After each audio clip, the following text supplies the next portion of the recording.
Hola, yo soy Rubén y esto es El Parche de Odín, el podcast personal de un oftalmólogo entre los países nórdicos y España.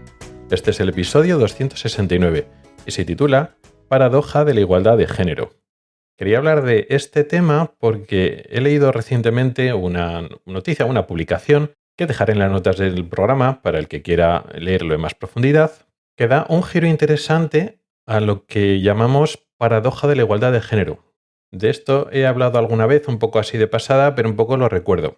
Esto de la paradoja de la igualdad de género es un hallazgo curioso, o vamos a decir paradójico, ¿no? Pero se llama paradoja, y es que en los países ricos y más igualitarios se observa más segregación por sexo en las carreras universitarias. Es decir, si vamos a comparar Suecia, por poner un ejemplo de país más igualitario, ¿no? Con más tradición de menos machismo, menos roles tradicionales, y lo mismo que Suecia, pues otros países nórdicos o otros países más del norte de Europa, por centrarnos un poquito en Europa, a pesar de que hay menos roles tradicionales, menos machismo, menos patriarcado, al pesar de ser más igualitarios, resulta que hay más segregación, es decir, las carreras tradicionalmente más femeninas tienen más proporción de mujeres en estos países igualitarios y las masculinas lo mismo.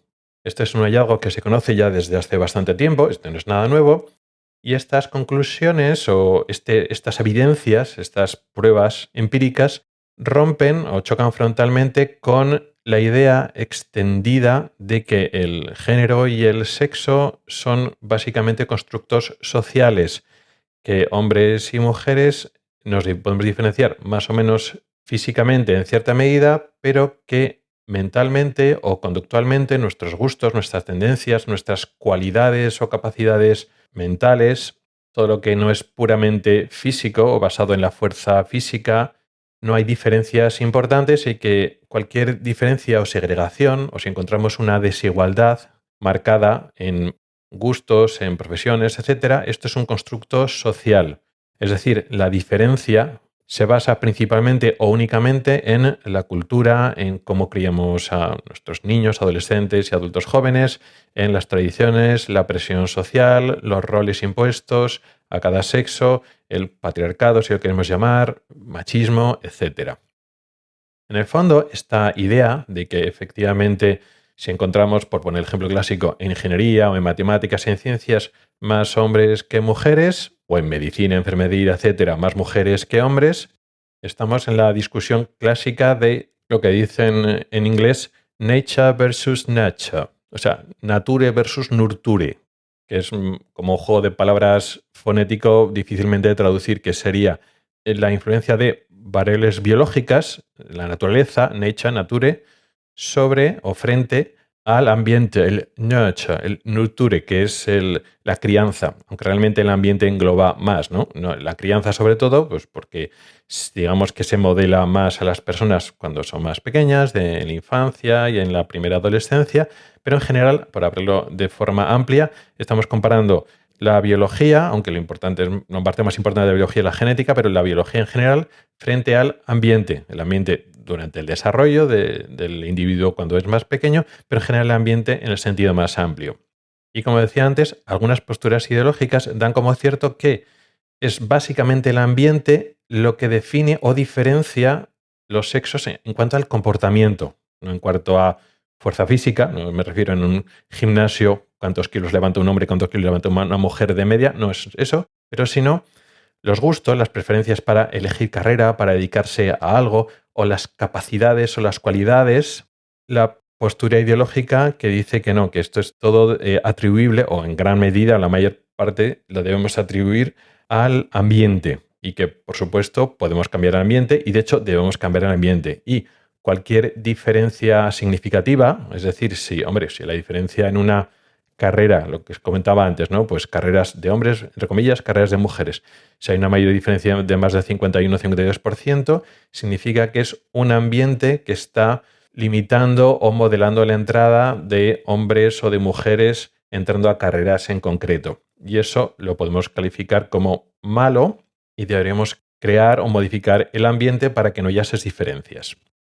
Entonces, esta paradoja de la igualdad de género, el hecho de encontrar que en los países más igualitarios, menos tradicionales, menos sospechosos de ser machistas, si los podemos decir así, o más alejados o se han liberado en mayor medida del concepto de patriarcado, resulta que presentan más diferencias de comportamiento, concretamente a la hora de elegir carreras universitarias. ¿Cuál es la explicación que se acepta si nos alejamos de ideologías, si nos fijamos un poco más en los datos y nos fijamos no solo en este dato concreto de resultados de carreras universitarias, etcétera, sino cuando vamos a más información de que los sexos son diferentes a nivel biológico, también el cerebro es diferente, y la puntuación en gustos, preferencias y capacidades de hombres y mujeres en muchas cosas, más allá del físico, es diferente? La explicación, que hemos hablado de ella incluso en este podcast, es que en países del sur, como España, donde todavía arrastramos cierto machismo o conductas tradicionales, resulta que aquí hay menos diferencias o menos segregación en carreras universitarias. Lo podemos explicar así, es una hipótesis que igual está mejor apoyada en los hechos, pero digo que siguen siendo hipótesis que pueden complementarse o matizarse. Puede ser que en nuestro ambiente, en el ambiente más tradicional, más del sur, la mujer sienta más presión social por conquistar terrenos que antes estaban veados para ellas. O se toma como objetivo o modelo imitar el objetivo masculino. Por el contrario, en países más igualitarios, donde ya no hace falta hacer o realizar una batalla tan activa para contrarrestar el machismo o eliminar el patriarcado, o ya no existe esa presiones de roles tradicionales, aunque solo sea para luchar contra ellas, simplemente ya no está en la mente o en la cabeza de las personas más jóvenes, las mujeres en concreto no sienten la presión externa para conquistar unos territorios o no les ponen modelos a seguir heredados que son más modelos, una forma de pensar más masculina y digamos que hacen lo que quieren, tienen menos presión social externa y eligen más a su gusto interior o sus tendencias interiores. Y cuando digamos que le dejas a libre albedrío lo que te sale de forma natural, sin influencia del ambiente, a ver, influencia del ambiente es imposible, pero minimizando una influencia del ambiente sistemáticamente o sesgadamente en una sociedad global hacia un sitio, sino que es más caótico o menos importante la influencia mental y entonces tiene más importancia lo que es la influencia biológica, lo que biológicamente los hombres y las mujeres de media les sale hacer o quieren hacer, o las tendencias más naturales desde el punto de vista de la naturaleza biológica, resulta que sale algo más segregado, hay más diferencias. Esa es un poco la explicación. Esa explicación no es que hoy las vaya a echar por tierra, ni mucho menos, pero sí que se puede matizar, y esto es lo interesante de ello.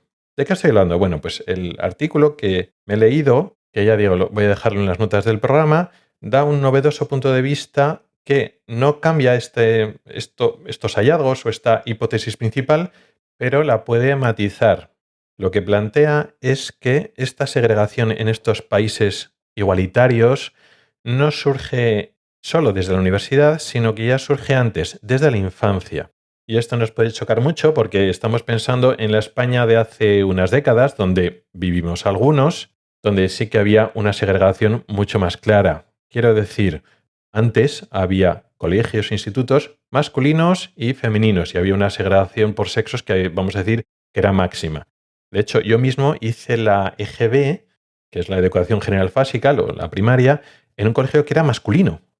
Aunque sí que es cierto que ya me cambié al instituto cuando hice BUP. O sea, no seguí en el mismo colegio, que también había secundaria, también estaba BUP, sino ya me cambié a un instituto, que ya ese sí que era mixto. Sin embargo, habiendo esta realidad de las personas que tenemos, vamos a decir, mediana edad, que muchos de nosotros estuvimos parcialmente segregados, no todos, pero bueno, una parte porcentaje de la población que ahora tiene 40, 50 y sobre todo a partir de los 60, 70 años, mucho más todavía, en su infancia y adolescencia había una segregación importante por sexos, mientras que en países más igualitarios, pues como Finlandia, Suecia, etcétera, esa segregación por sexos no era así. Y sin embargo, lo que nos está diciendo el estudio a día de hoy, estamos hablando en el presente, es que en países más igualitarios, a día de hoy hay más segregación de sexos, concretamente por datos concretos. En Finlandia, en niños de 11 años, tienen muy pocos amigos del otro sexo. Estamos hablando de en torno a un 16% de media. Mientras que países, vamos a llamar, menos prósperos o tradicionalmente menos igualitarios, como España y Portugal, esa proporción está entre el 30 y el 40%. O sea que en los países más tradicionales hay más amistades mixtas en esa edad. Estamos hablando en niños. Y esta segregación temprana, que no estamos diciendo que sea obligada o impuesta por religión, por tradición, pero es un hecho, o parece que es un hecho, si nos basamos en la información de este estudio, que esta segregación temprana, mayor en estos países nórdicos que en el sur, parece que refuerza intereses e identidades y normas de género o de sexo que luego se van a traducir en elecciones educativas, porque esto sí que el hallazgo parece bastante sólido, que los niños que tienen menos amigos del sexo opuesto entre los 7 y los 11 años, o sea que nos fijamos que estamos hablando de infancia, en edades muy precoces, tienden a elegir después carreras más típicas de su género. Y esto lo han comparado para evitar factores de confusión. Este hallazgo es sólido y se mantiene incluso controlando variables como la inteligencia, la personalidad y el entorno familiar. Igual la duda principal cuando leemos estos hallazgos es ¿por qué? O sea, ¿por qué en estos países que son muy igualitarios y ricos y son prósperos, por qué surge esta segregación? Yo al principio, antes de leer un poco las causas concretas que pueden justificar esta segregación por sexos en la infancia, he pensado que de por sí ya es mala, de que no es una buena idea que los niños y las niñas se separen y no vayan formando grupos mixtos. Sin embargo, al leer luego las causas me queda con dudas, pero vamos a irlas pasando.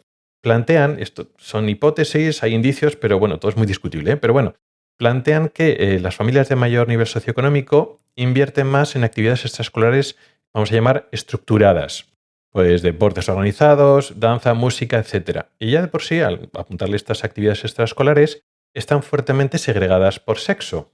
Con lo cual, secundariamente, si tu hijo o tu hija en gran parte de su tiempo libre hace piano o danza o fútbol o la actividad que sea, por la propia idiosincrasia de esa actividad, significa que va a estar más tiempo con personas, con niños del mismo sexo. Con lo cual, el entorno social de ese niño va a estar segregado. Mi valoración con el resultado de esto, en general, yo puedo pensar que eso tiene algunas consecuencias negativas, porque eso implica que el estar más con niños de tu propio sexo, los niños con los niños, las niñas con las niñas, pues se pueden potenciar rasgos más típicos de tu propio sexo, más común con otras personas de tu propio sexo, que no tiene por qué ser malo, pero, y esto sí que lo veo mal, puede reprimir rasgos individuales que no son tan característicos de tu sexo. Y eso sí que lo veo malo. Otra razón de la segregación en estos países más igualitarios. En general se enfatiza más la autoexpresión y seguir tu propia pasión. Y esto sí que lo he vivido en Suecia. Es muy importante que los niños pues sientan lo que te gusta, lo que quieres, y eso es lo que te gusta, lo que quieres. Se respeta mucho lo que un niño o una niña quiere hacer. No se le plantean roles ni tradicionales ni de ningún otro tipo. Decir, no, tú tienes que hacer esto, o tienes que hacer esto otro, o se hacen valoraciones externas, ¿no? De que los padres, otros adultos, critiquen o ensalcen, no, tienes que hacer esto porque es bueno, o no hagas esto porque es malo, no es. No. Da mucha libertad a los niños para que ellos decidan lo que quieran hacer, lo cual eso está muy bien. Entonces, claro, eso no puedes expresarlo como malo, es dejar tu libertad y que el ambiente no te imponga tus preferencias, yo, claro, eso lo veo bien. Y los niños y las niñas, a seguir su pasión y autoexpresarte, hace que, de media, compartas más afinidades con gente de tu sexo. Es decir, pues al final las tendencias biológicas salen. Entonces, claro, esto tampoco lo puedo calificar como malo, porque estás dando más libertad a esos niños, no estás imponiendo ni en un sentido ni en el otro. Por el contrario, en niños de familias, por ejemplo, más modestas o en entornos culturales diferentes a estos países nórdicos, existe más tiempo libre no estructurado o previamente programado. Lo que estaba diciendo, pues programas al niño el tiempo libre que si va al piano o a danza o a fútbol o baloncesto, lo que sea. En otros entornos económicos, sociales y culturales, cuando hay más tiempo libre no programado, no estructurado de este tipo y sobre todo no supervisado por adultos, existen o surgen más oportunidades de interacción mixta pues, con otros familiares o a nivel de barrio, a nivel de vida de calle, si lo queremos ver así. Entonces surgen más interacciones mixtas. Y esto es muy interesante cuando decía en el artículo lo de interacción no supervisada entre niños, entre los niños, sin control directo de adultos. Estamos hablando de niños que establecen sus propias reglas de comunicación y convivencia y resuelven los problemas que salen en el grupo sin adultos en general. No es que estén totalmente desatendidos, pero no hay esa atención directa, esa supervisión directa de que siempre hay adultos cuidando con la interacción de niños, con lo cual no están los niños creando reglas entre ellos, sino siempre están bajo las reglas que imponen unos adultos. Esto de lo de la supervisión o no supervisión de adultos o de la interacción de niños no supervisados es importante para otras cosas, otros estudios que he leído entre diferencias generacionales, algo que no tiene que ver con los sexos de lo que estamos hablando ahora, sino diferencias generacionales entre generaciones antiguas y generaciones actuales, como los niños, al no crecer sin supervisión, cómo desarrollan los mecanismos de comunicación, de resolución de conflictos, frustración, cómo vencer tu frustración en entornos supervisados, controlados o hipercontrolados, o en entornos poco controlados, como son las personas de mediana edad y mayores que tuvieron en su infancia. O sea que este tema, este punto de conexión es súper interesante, pero tampoco vamos ahora a profundizar mucho en ellos. Pero significa que, bueno, en otros entornos culturales donde, pues yo qué sé, te reúnes en familias, donde hay familias grandes y grandes eventos o conocidos y tal, entonces hay más comunicación mixta en este sentido. Entonces, claro, es muy interesante, aunque todavía es difícil sacar conclusiones de esto, es muy interesante por lo menos comprobar que esta paradoja de la igualdad de género tiene más que hablar. Es decir, si estamos comparando unos países con otros países y la diferencia de segregación de sexos pues en el acceso a universidad y en general en tendencias y gustos y desarrollos de las diferentes personas, la única diferencia entre los países que estamos comparando, pues si por pensar pues entre Suecia y España, pero en general en países de perfiles similares, no es solo un país más igualitario y otro país menos igualitario. Es decir, que la diferencia en la segregación en parte puede ser la mayor o menor igualdad, pero también hay otras características sociales y culturales que pueden matizarlo. O sea que puede que no sea solo la diferencia biológica, yo sigo pensando que la diferencia fundamental sigue siendo biológica, pero no solo la diferencia biológica, sino que hay diferencias culturales y no solo es la igualdad, sino hay otras diferencias culturales que hace que niños y niñas tengan infancias diferentes en Suecia, en Finlandia, comparado con España, y eso matiza cómo se desarrollan las personalidades cuando se van haciendo mayores. En la conclusión del artículo, ellos dicen, los autores opinan, porque al final esto no deja de ser todavía opiniones, que esta segregación temprana, comparando o hablando de estos países nórdicos, igualitarios en principio, ellos lo ven como algo con características negativas. Y yo en general puedo estar de acuerdo, por lo menos en parte. Concluyen en lo que estábamos diciendo, que la diferencia entre países nórdicos y países del sur no solo es eso, que sean más ricos y más igualitarios, sino que los niños socializan diferente. Al margen del tema de la igualdad de sexos y roles tradicionales, es que socializan diferente. Pero claro, las conclusiones son difíciles de llevar, son muy peligrosas de hecho. Porque claro, la solución da esta excesiva segregación, si lo queremos ver excesivo y lo queremos ver negativo, es complicado verlo negativo. Yo puedo estar en parte de acuerdo, pero es que es negativo porque es supernatural. O sea, espontáneamente sale así esa segregación. Entonces, claro, forzar la convivencia mixta desde la infancia de forma obligatoria me puede parecer hasta cierto punto una aberración. Aunque sí que es cierto que cierto entorno mixto que surge de forma, vamos a decir, natural, espontánea, de acuerdo a la cultura más tradicional del sur, esa oportunidad de interacción mixta que aparece en países como España puede ayudar a niños y niñas que, por ejemplo, tienen rasgos que no son los rasgos característicos y arquetípicos. Por ejemplo, una niña que le guste montar y desmontar cosas, o un niño que se preocupe mucho por las personas y el cuidado, por poner un ejemplo. Porque, por ejemplo, mi carrera es más femenina que masculina y yo no me siento menos hombre. Quiere decir que Al final, este tipo de rasgos hay mucho solapamiento. Y el hecho de que un niño o una niña presente características que no es lo más potencial de su sexo, el hecho de encontrar en un grupo de amistades o decir amistades son niños pequeños, pero bueno, ya me entendéis, ¿no? Grupos donde compartes y entonces ves a una niña que le gusta montar y desmontar cosas y hay otros niños que les gusta hacer lo mismo, niños varones, pues igual es más fácil que potencie y desarrolle esos gustos que si estás solo con niñas. Y con los niños exactamente igual. Puede haber niños que le guste hacer juegos y actividades que sean más de niñas, pero si estás siempre con niños, no. Entonces es que es complicado. Entonces a mí imponer grupos mixtos porque sí y que no salga espontáneamente me parece una aberración. Tampoco veo malo que si espontáneamente los niños quieren estar más con niños y las niñas quieren estar más con las niñas de forma espontánea, obligarles a que no ocurra eso, pero también veo ventajas de encuentros, no forzados, sino que a nivel coyuntural o cultural que se encuentren grupos mixtos y que los niños tengan interacciones mixtas, también lo veo bien. No lo sé, yo no encuentro una solución. No vengo aquí a aportar ninguna solución definitiva, sino simplemente explicar que las diferencias y esta paradoja de la segregación en países igualitarios tiene más lecturas que la que tradicionalmente hacemos. Y la lectura ideológica de esto es todo un constructo social, que evidentemente los países más igualitarios es al contrario, con lo cual eso está rápidamente desmontado, pero tampoco directamente que la diferencia se explica solo y exclusivamente con la biología, sino precisamente pues, países del norte y países del sur, diferentes culturas exponen a diferentes ambientes a niños. Y estos ambientes potencian o anulan o limitan las tendencias biológicas. Y esto también es importante saberlo.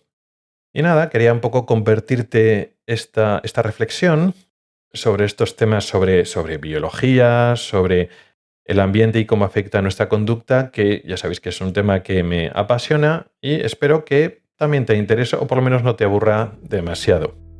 Muchas gracias por el tiempo que has dedicado a escucharme. Tienes los métodos para contactar conmigo en las notas del programa. Nos oímos la próxima semana. Hasta el próximo episodio.